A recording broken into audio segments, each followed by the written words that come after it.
In the quiet town of Eldridge Hollow, nestled beneath the weight of looming pines, lay an unremarkable house on Alder Street.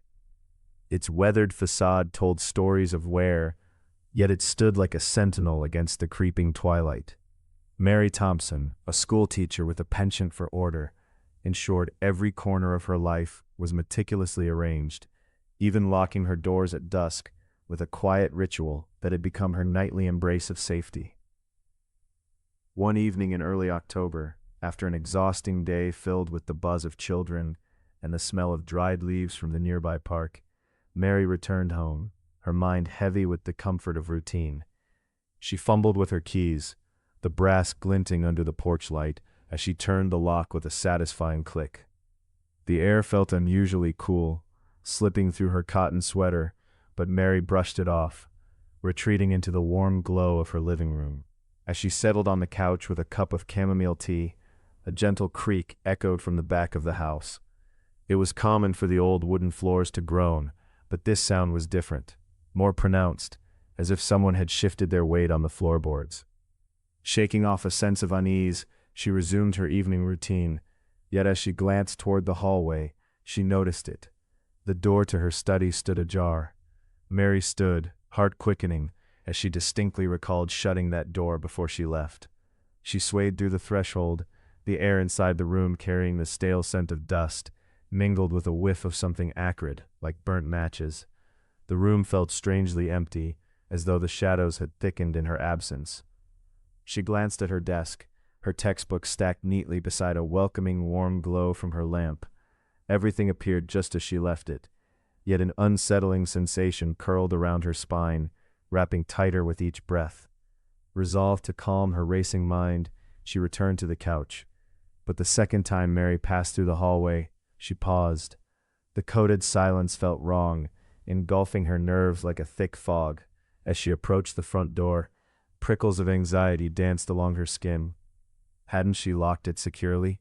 She reached for the cold metal knob, turning it slowly. The door squeaked open, revealing the darkened porch. The street lamps cast long shadows on the pavement, illuminating fragments of the night. Yet something tugged at her perception. Not far from her doorstep, an empty rocking chair swayed gently, though the evening air was still. Mary's breath caught. She could have sworn she had bolted the door, yet here it was, wide open. An unease settled in as she turned back to her living room. A flicker suddenly in her peripheral vision made her pulse race.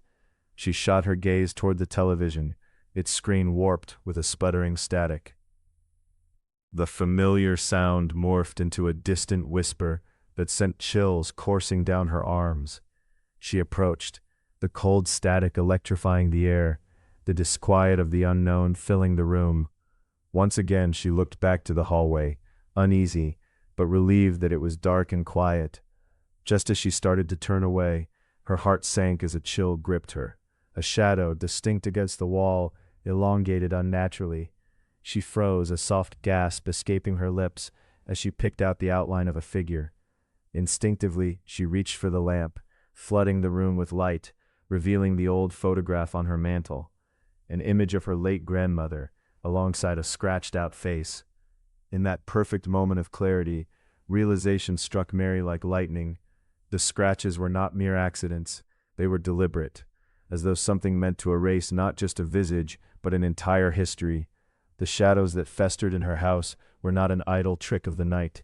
They were part of something far more sinister, something lingering in the echoes of closed doors and unlocked memories. With the strength of determination, she resolutely turned away from the oppressive darkness, the static whisper turning into a heart-wrenching cacophony.